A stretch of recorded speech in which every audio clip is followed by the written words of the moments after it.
Welcome to We Can Do Better, a podcast about ending poverty in our time. I'm your host, Fran Quigley. I'm a law professor, and I go to court every week with my students, Eviction Court, where we represent some of the millions of people in the United States who are facing the loss of their homes. Many of our clients, and way too many other folks, are also forced to skip filling prescriptions, and they often go hungry, despite living in the richest nation in the world. We can do better. Other countries already do far better, and the U.S. has often done better in the past. So this podcast lifts up the many people and organizations working to make housing, healthcare, and a decent life enforceable human rights for all. So today, we are very excited to welcome a leader of one of the premier anti-poverty organizations in our nation. Devin Gray is the president of Ending Poverty in California, known as EPIC, doing terrific work in a setting that proves to the rest of the nation what is possible. So Devin, thank you for joining us. Thanks for having me, Fran. This is a really great opportunity to chat about our work, and thank you for all that you do. Oh, well, your work is an inspiration to us, and so I'm excited to have more people know more about it. So if we can talk about you first, your own background and your journey to this role in EPIC. How did you get started in this, and what's been your own path? Yeah, I grew up in Orange County, California, which is a place that has, much like California, a lot of, I would say, surface level conceptions about what the economy is like for folks. I think there's a perception that, again, much like the rest of the state, that Orange County is, Disneyland and beachfront property and Real Housewives and reality television, whatever it might be. But in truth, it's a place that has tremendous economic diversity. And growing up in a town that had sort of a microcosm of that diversity, I learned very early on that the economy and government more broadly worked really well for some people and really not so well for others. And that sort of spurred an interest in politics and public policy more broadly. I went to law school, ultimately decided not to practice, but went into policy work, working on campaigns, worked for the governor of California for a time, and then ultimately was tapped by the former mayor of Stockton, California, Michael Tubbs, to lead this new initiative called End Poverty in California. And 4.5 years later, here we are with the team of around 8 or 9 folks and doing work across the state with some real wins to hang your hat on. That's great. Well, I must say, on a personal level, for my day job, I'm excited to have yet another example to tell law students that there's a way that you can use your JD that doesn't necessarily mean you have to go to court all the time, but you can make a big impact. So you're clearly doing that. So I'd like to ask you just a little bit about EPIC's mission, the approach. But one of the things I'd like you to talk directly to is when you talk about changing the narrative about poverty and using the terms of trying to overcome outdated stereotypes. So if you could talk a little bit about what you all do to change that narrative. Yeah, so I think EPIC's forming our foundation was really predicated on a question that we posed ourselves, which is that California as a state obviously has tremendous resources. We have an economy that's now above $4 trillion a year. We have the 4th largest economy in the world by GDP. We have world-class educational institutions, dynamic industries in different sectors. We have political capital in spades. We have political progressives having the supermajority of seats in their legislature. Every statewide elected official, at least on paper, says that they want to reduce poverty, and yet year after year, California has the highest poverty rate of any state in the country when you take into account cost of living. And so the question that became sort of unavoidable was, how can a state that has so much going right for it still have so many people going without and really struggling to get by, and in many cases, ultimately becoming refugees of the state and having to leave to be able to find economic opportunity elsewhere. And our theory of the case, again, wasn't one of a lack of resourcing. If we don't have resources, then no one has resources, right? In California. Right. But our theory of the case really was that the story that we tell and that we have been told about why poverty exists at all and why it exists for certain people and not others is at its core flawed. And it's flawed in ways that lead to not only the political will, but the actual ways that policy decisions are made and certain policies are designed.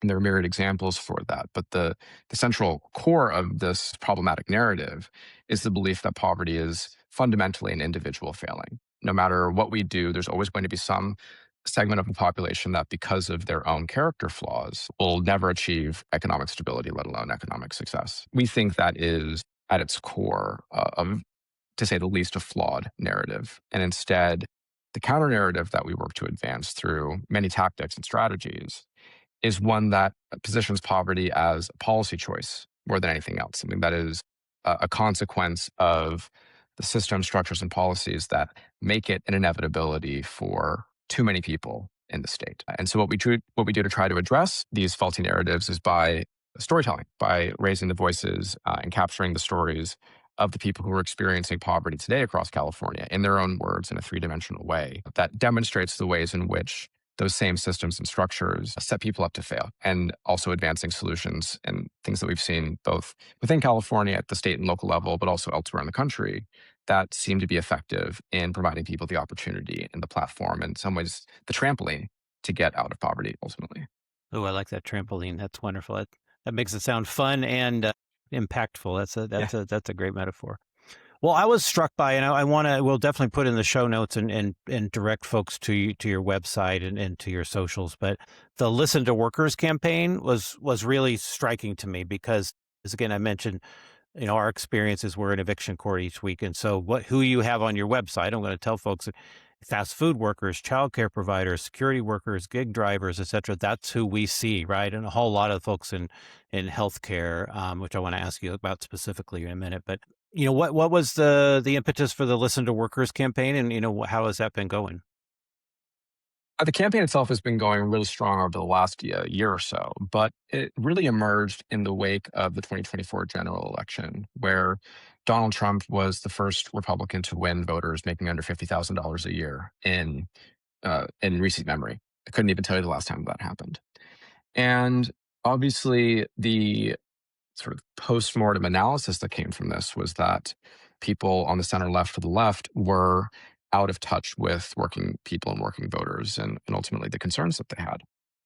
And so there's been all this hand wringing that we've seen from the political class and others around how can progressives, how can liberals, how can Democrats get back the working vote. And from our perspective, because we spend so much of our time in communities listening to people, and that being sort of the core of our programmatic work at Epic, the solution seemed pretty obvious. That the solution, if you want to understand the concerns of working people, you should spend time listening to workers. And so we started a campaign called Listen to Workers. And the focus of the workers, we take a very broad approach to the definition of what it means to be a worker. I think the vast majority of people are workers, whether you have earned income or whether you're doing unpaid work, whether you're in a union, whether you're a non-union worker. People's work manifests in different ways, but it's all valuable. And those are stories worth hearing because people engage with the economy, with their economy in different ways. And so what we've tried to do over the last year or so, successfully, I would say, both in California and nationally, which has been really exciting, is holding interviews between policymakers and workers in their districts, where we have state legislators in California and in many other states now. And we've now achieved over 100 legislators from different states who have committed to doing this, to have the policymakers interview the workers, sort of a flipping of the script of the town hall model, really to leverage the platform that elected officials have to elevate the stories of the workers first and foremost, but also recognizing that elected officials themselves, policymakers themselves, are an audience for narrative change. And that they are just, even if they are themselves conducting an interview, they are not unaffected by the stories that they hear. And the goal from that is to not only change hearts and minds, but also to compel policy action. And we have some really great examples of the conversations that we've captured, both in person and virtually, being utilized in legislative advocacy. Terrific. For one example, we worked in tandem with Assemblymember Buffy Wicks, who represents the East Bay of California in the legislature. She was in the midst of doing this interview with a rideshare worker, a labor organizer who was a rideshare worker. He drove for Lyft and Uber, advancing a bill to lift the prohibition on the unionization of rideshare workers. California voters, through a ballot measure a handful of years ago, essentially made it impossible for rideshare workers to unionize. So in the midst of this monumental fight for labor rights for the 800,000 rideshare workers across the state of California, we were able to have a really powerful conversation that we captured between a rideshare worker and the author of a bill who was looking to lift that prohibition. And that work is continuing now. But the bill was signed into law last year by Governor Newsom. All So right, that's that's one great. example of a few. But yeah, it's been a really interesting, I would say, powerful campaign that is continuing to expand. And in January, we had our first sort of foray outside of California, partnering with Southern Economic Advancement Project in Georgia and the minority leader of the Georgia legislature, Carolyn Hughley, to have a roundtable with workers that was moderated by Stacey Abrams. And that was a great event as well. So the model seems to be catching some attention with legislators out of California. And I think that storytelling and this narrative change work doesn't necessarily know state lines. I think it is in many ways a national project. Yeah, absolutely, absolutely. So, just maybe a little inside baseball, but in terms of the workers Yeah. that you're recruiting to have these conversations, you partner with CIU, if I'm not mistaken. I mean, so a lot of this is Yeah. going to be folks who are trying to organize their own sectors. I'd say workplaces, but it's oftentimes not workplaces, right? If you're a gig driver, for instance. So those Yeah. are some of the folks you're that are ready and eager to talk to lawmakers. Yeah, in many cases, that's the case, though not exclusively. So SAU California has been a real anchor partner for this work, but we've also been working with early childhood organizations, care organizations like Caring Across Generations, and others, because we know, especially in California, the state of play for care workers, whether it be early childhood, elder care, whatever it might be, is quite dire. Again, yes, it's oftentimes the case that we're working with folks who are part of the labor movement and sort of have a little bit of muscle memory in terms of being able to translate the concerns that they have and the experiences that they have into tangible policy language to make it a bit more suitable for the inside baseball conversations. But it's not been exclusively the case. And I think some of our more powerful conversations have been with folks who are just like normal people who Right. are able to articulate their experiences in a really authentic way.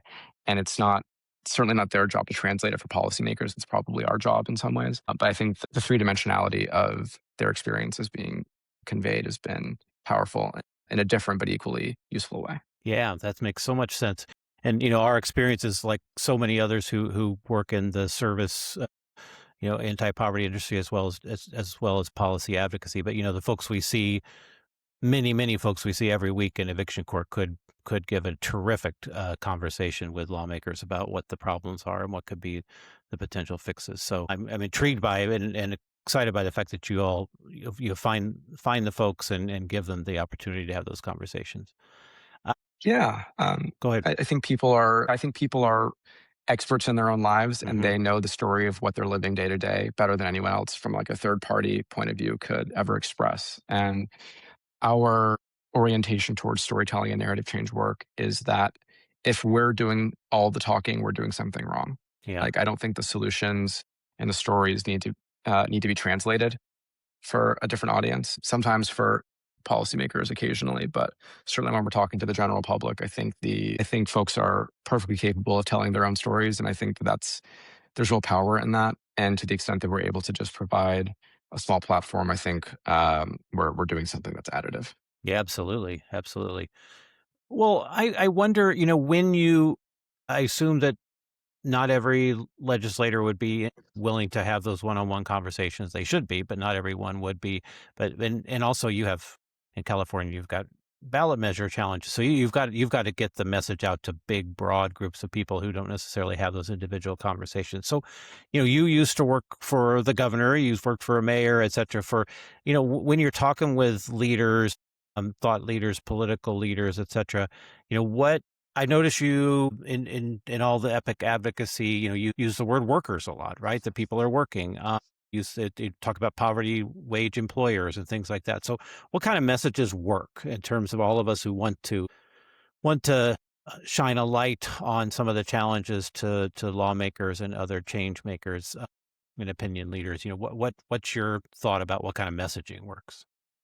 Yeah, I think there's a few things. Sometimes it's the substance, sometimes it's the style. That on the style, the method of delivery, I do think that there is something uniquely powerful about people telling their own experiences in their own words. And there's so many examples of this, but I think one that comes to mind is when we're having conversations around benefit or accessing the safety net systems, the benefits programs that are perhaps on paper available to folks, but require jumping through so many hoops and filling out so many forms and so many appointments to be able to ultimately avail oneself of programs like TANF or SNAP or Medicaid, whatever it might be. And I think having someone be able to both articulate their challenges accessing and staying on the system to a legislator is really useful. So being able to convey those experiences directly. But in some ways, also trying to walk a legislator through what that process actually looks like in real life is quite powerful as well. And we've had some brave legislators who have been willing to fill out forms along the way and to see up close what that process looks like and how onerous it is. So I think, yes, there is probably some value in being able to speak the inside baseball language for policymakers and certainly for staff as well. But I don't think much replaces the authentic experience of looking someone in the eyes and having to hear their story. And it's why when we are engaged in our programmatic work at Epic, which is really centered around an ongoing listening tour of the state where we've spent time in 26 or 27 counties across California holding convenings with folks who are currently living in poverty today and bringing together grassroots organizers and CBOs, philanthropic partners, and the like.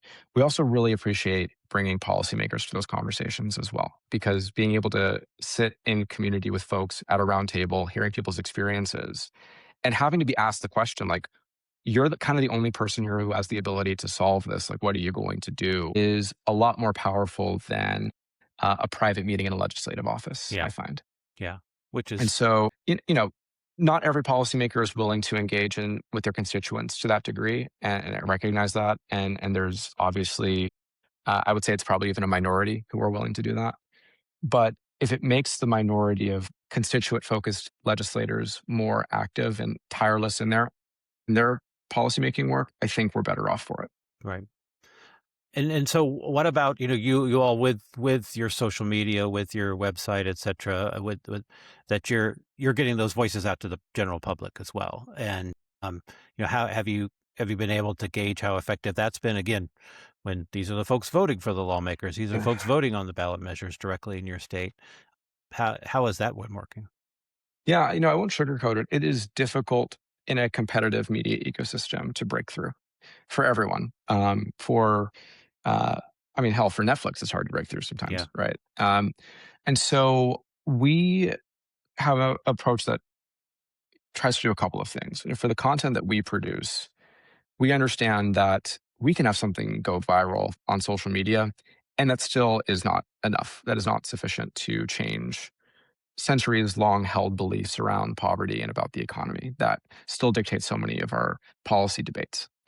And so I think the movement requires coordination and scale between allied organizations and allied entities, whether it be not just in the nonprofit space, but in the private sector, among elected officials, among philanthropy, and whatever it might be. We have to coordinate in order to be able to compete for people in a very competitive attention economy. The second piece, which is, I think, also quite useful, though insufficient on its own, is really trying to piggyback on existing large platforms for our work. So while we certainly try to highlight the voices of folks that we come into contact with on our platforms, the even more powerful way of approaching that work is to leverage earned media. And whether it be op-ed placements in major publications, which we've done. I had an op-ed on the Listen to Workers campaign, and it was Newsweek, and it had tens of millions of impressions, right? And that's measurable and that's real. Yeah. But also trying to work with folks in Hollywood and showrunners to be able to ensure that the stories that are portrayed on poverty are accurate and actually, reflect people's experiences, or at least common experiences, is really the way that we change culture. And so we're continuing to work on that. There have been good examples of media that do a good job on that front, but it's also difficult, right? Like, people in Hollywood are the same audience that we're trying to reach as well. They're just Right. folks who internalize the same beliefs. And so it requires, again, coordination between all of the allies across different sectors, and really us trying to come together to ensure, if not demand, that the stories that are told about all of us reflect some semblance of reality rather than playing into stereotypes. Yeah. That's really intriguing to me, the whole Hollywood approach that I've in the past we've worked closely with type 1 diabetes advocates Mhm. who've been really successful in exposing their really tragic abuse of pharmaceutical companies price gouging on insulin and tragic and deadly abuse. And Yeah. but one of the big victories, I can't remember the show, but it was having a show where somebody, one of the medical shows, I think, where somebody actually passed away because they couldn't afford their insulin. So I wondered if are there recent examples where you've been happy that a particular show or a movie or what have you has lifted up some of the poverty issues? Yeah, I think one of the there have been a couple of shows, and I wish I watched more TV and could actually name the show that have mentioned guaranteed income as a policy, Okay. which is something that is very near and dear to our hearts, given Yeah. the given Mayor Tubbs' record in Stockton.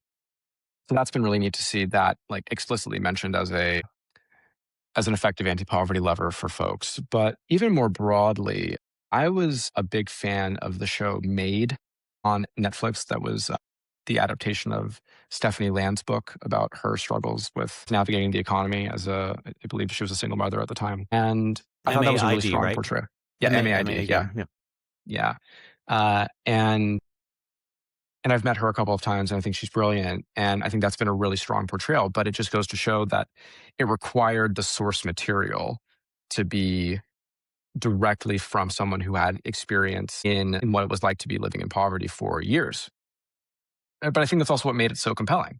Yeah. Like Right. Right. it wasn't just extracting the stories; it was the source of the story. It was the direct story. And so maybe part of it is also that we have to ensure that there are fewer barriers to entry to these culturally relevant positions where people are able to tell their stories. And that's probably outside of my lane, but it's something I would certainly like to see, because if we're able to shape who is even allowed to tell their story in the first place, I think we stand a better chance for ensuring that the stories that are told are authentic ones. Yeah. If I can ask you, the having folks tell their stories, uh, poverty equals trauma for so many folks, and people are really Yeah. struggling, and of course their time is incredibly valuable. Yeah. What do you do to support and guide people to when you do think that they're have a good story to tell and an impactful story to tell? What's the back the back of the house work that you all need to do to make that happen? Yeah, it's a great question. There's two main things. The first is that we compensate people. That's sort of a non negotiable for us. We believe, as many others do, that when folks are sharing their experiences, it's really an expertise that's being conveyed, Hmm. and that expertise should be compensated appropriately. One, because it is valuable, and two, because obviously it takes time and effort to be able to do so. So, even just for coming to the listening sessions that we have around the state, folks get a gift card of $100. It's food and childcare. For the written pieces that we collaborate with folks, it's a bit more than that. But in terms of the actual development of the content, we work closely with folks to provide the support that they want. So it can range from ghostwriting with like post an interview, like a very in-depth hour-long interview about the story, and then we'd maybe take a first draft and have folks offer edits and whatnot to make sure that they're comfortable with the way that their story is being told. Or to the other end, someone can take the first pass themselves, and we can just be a thought partner on how to get something published, depending on how tight it is. And so for the written support, it really is about what do folks need, how hands-on do we need to be, how hands-on do they want us to be, and then go from there. And then truthfully, with the video content, giving questions to people in advance so they have a chance to prepare them, having to be a thought partner along the way. Uh, but folks have a really easy time telling their stories truthfully. It's been remarkable to see. But the written work, I think, requires a bit more involvement, because as you know, it is competitive to get op-eds placed in major publications, and we want to make sure that people's stories are being told in a way that is clear and compelling and concise. Right. Right. Oh, that's great, Devin. And I agree for what it's worth in my experience. And it's so many times with clients, like I wish they could give the final argument, right? Especially if it's a jury, right? Yeah, They can tell their story better than even a well-trained law student or lawyer can tell their story because yeah. it is their story, and there's an inherent credibility there. So the name of the organization is Ending Poverty in California, and we would love to end poverty. So, of course, the path to get there is going to be through workers leading us and the folks who are struggling with it. But in terms of kind of zooming out a little bit in terms of the policy, I'd like to ask, and again, an endorsement to our listeners to check your website out, because you do have a blueprint to end poverty, which is 51 pages, 100 and some footnotes, et cetera. So anybody listening to this who wants to geek out on all the details. But what the big picture question for us is, how do we end poverty? What does that look like? Yeah, I think there's two big buckets in the way that we think about these things, and not to get too wonky, but the language that we use in the blueprint and that I try to not use when I'm out on the road talking to people, but I think this is a safe space. The words are predistributional and redistributional, and the way to think of it is sort of what are the upstream things that we can do to try to prevent inequalities from taking place in the first place, and then what are the remedies that we have on the back end to ameliorate inequality after it's already happened. And there are a few things, but I think there are a few things to touch upon in both buckets. But like the unifying theme that I think of is a framework that a colleague of mine named Natalie Foster, who founded Economic Security Project, writes about in a book that she put out a year or two ago, around what are like the guarantees that we establish for all people in the country. And so we think about things like guaranteed income as a redistributive method of reducing poverty, but also guaranteed inheritance as a way of providing nest eggs up front for folks to provide a cushion and optionality and economic security for people before they even become adults. That's something that happens upstream. Guaranteed housing, guaranteed healthcare, whatever it might be. But those are things that are also preventative from allowing for inequality to take place in the first place. I think of it as, how do we establish certain floors that we know people don't fall below? And I think we will know that we've ended poverty when we have floors that are universal and high enough that the idea that someone could fall below a certain standard of living seems inconceivable. That's great. So this is, again, this may seem in 2026 in the United States, especially in those of us in red states or in places that are really struggling politically and economically, almost unbelievable. But there are examples, right? There are examples of floors like that in other nations, particularly Northern European nations, et cetera. I mean, do you have some examples that you could lift up to folks of like, this is actually something that's doable?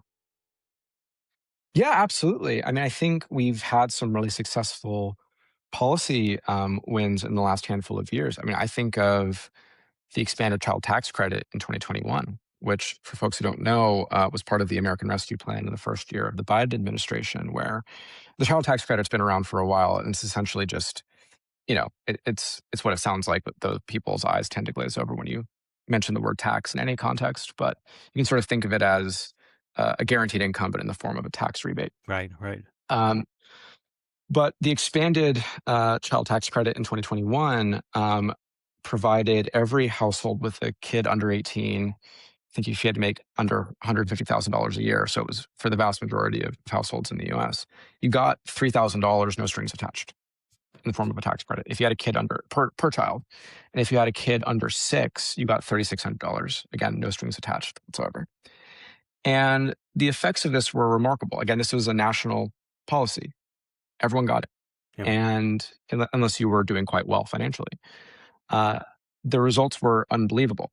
We cut child poverty in half in a single year. We got to record low levels of poverty in our nation's history that year. And you could argue, pandemic, for goodness sakes, during a pandemic. In the middle of a pandemic. Yeah, absolutely. And one could argue that that was the greatest anti-poverty win since LBJ's Great Society, just given the sheer scale of the poverty reduction. And it should have been a no-brainer that we all view this as a success. I mean, who doesn't want poverty rates to go down? I don't think there's anyone regardless of your political persuasion, who would look at the decrease in poverty and think like that's a bad thing. Everyone would think that's a good thing. And yet, the year after, when it was up for renewal, Senate Republicans plus Joe Manchin, who was at the time a Democrat, killed it because, and Manchin was reported as saying this, that he thought that people were using the money on drugs and booze. Yeah. And it didn't matter that we had troves of data showing that people were spending it on groceries and school supplies and rent, utilities, whatever it might be. The story around why people are poor in the first place and the behavior of poor people was more powerful than data ever could be. And results the following year were horrendous. We had the single largest one-year increase in poverty in American history. We saw the child poverty rate in California go up by nearly 140%. And I think it was 3 million kids the following year were thrust back into poverty who wouldn't have otherwise been. So is a disastrous result for a policy that I think can show the way forward for how we can ultimately end poverty once and for all. But unfortunately, the story was more powerful than the win that we had, which was, in my view, an unambiguously positive outcome. Right.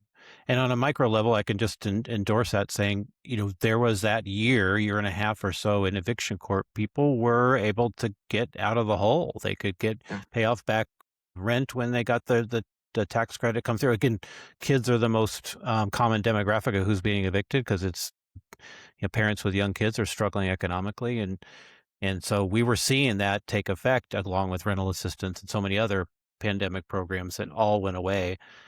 And then, of course, we also heard we live in a state in Indiana where the governor was one of the governors, I think it was like half the states, where they stopped unemployment benefits, the increased unemployment benefits early, because people weren't taking that third shift at Hardee's for $12 an hour because they weren't desperate enough. And so that was some pretty scary stuff when they did say the quiet part out loud, saying, nobody wants to work anymore. Well, they don't want to work your job that's sub-poverty wages and leave their kids in a sketchy overnight situation. They don't want to do that. Yeah. You mentioned fast food, and I think it's worth mentioning because we talk about the story so much around and how that influences policy debates. There's been, I think, in the ether forever, this idea that if you raise wages for folks, it's going to lead to inflation or it's going to lead to layoffs or whatever it might be. California is actually a very good test case for this. We were involved in this effort as well that was led by labor groups like SEIU to establish a $20 minimum wage for fast food workers in the state, along with a suite of worker protections for a class of workers that are frankly abused a ton and by their employers, unfortunately. So $20 minimum wage for fast food workers in California went into effect a year or two ago, probably 2 or 3 years ago now. And the effects have been really interesting. We have not seen large increases in the cost of cheeseburgers, not in any way that has outpaced inflation in any meaningful way. And more recently, data have come out that indicates that like employment separations have stayed pretty stable, actually gone down in some way. So it means that fewer people are leaving their jobs, fewer people are retiring out of these jobs, and there aren't layoffs in any meaningful amount. People thought, oh, we're going to see automation. We're going to have the robots taking your order at McDonald's. It actually hasn't happened in any meaningful way. And so all of the Chicken Littling, saying the sky was going to fall down because we wanted to pay fast food workers something closer to a living wage, though it's certainly not a living wage in California, have just been proven to be false. And so nothing's really changed, except that wages have gone up tremendously and people are viewing these jobs as sustainable and they're staying in them.